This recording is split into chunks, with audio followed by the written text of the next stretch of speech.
25 जून. श्रीराम जय राम जय जय राम, श्रीराम जय राम जय जय राम, श्रीराम जय राम जय जय राम, श्रीराम जय राम जय जय राम. सदाचरण हा परमार्थाचा पाया आहे.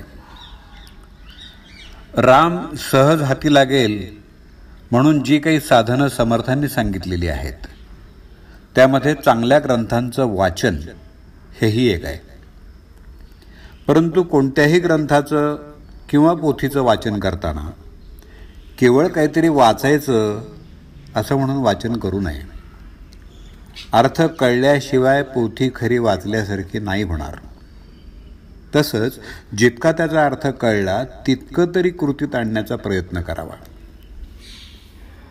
आपण जे करत नाही ते प्रथम करायला सुरुवात करावी. भाराभर वाचलं आणि कृती केलीच नाही, काय उपयोग आहे त्याचा? 4 मैलांचा रस्ता असला तर सबंध रस्ता एकदम दिसावा असं म्हटलं तर चालेल का? 1 मैल रस्ता चालावा म्हणजे पुढचं दिसतं. जसजशी मजल मारावी तसतसं पुढचं दिसू लागतं.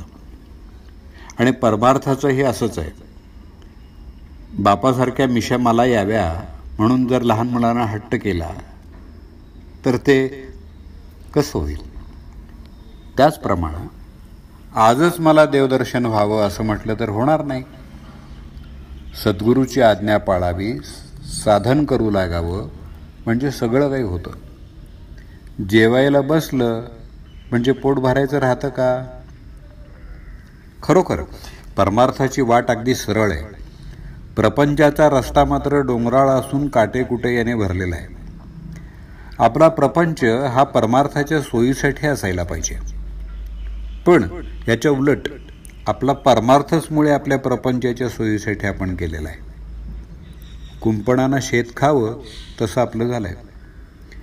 शेताला कुंपणाची जरुरी आहे, नाहीतर ढोरं आत येऊन शेतफस्त करतील.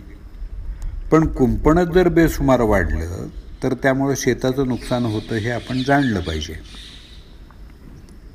ज्यानं व्यवहार तपासून केला त्याला परमार्थ साधलाच. परमार्थ हा साखरेसारखा आहे. आपण साखरेचं कारलं जरी केलं तरी ते खायला गोडच लागतं. तसं प्रपंचात सुद्धा परमार्थ केला तरीही तो गोडच असतो. परमार्थ हा आपल्यासाठीच असल्यामुळं तो आपल्याला शक्य आहे किंवा नाही हे विचार करून पाहावा. आणि तो आपल्याला शक्य आहे असं जर पटलं तर मात्र केल्याशिवाय राहू नये. पोटात अन्न घालण्यासाठी जसं तोंड, त्याचप्रमाणे परमार्थाला सदाचरण आवश्यक आहे. सदाचरण हा परमार्थाचा पाया आहे. पाया म्हणजे काही घर नव्हे, परंतु पायाशिवाय मात्र घर नव्हे हे देखील तितकंच खरं आहे. आपण स्वतःच्या मुलाला जसं प्रेमानं घेतो तसा परमार्थ करावा आणि आपण दुसऱ्याच्या मुलाला जसं घेतो तसा प्रपंच करावा. भगवंताच्या स्मरणात प्रपंच सुखाचा करणं हाच खरा परमार्थ आहे.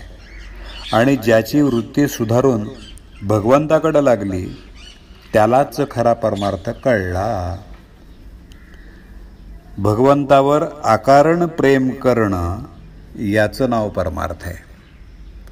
जानकी जीवन स्मरण, जय जय राम.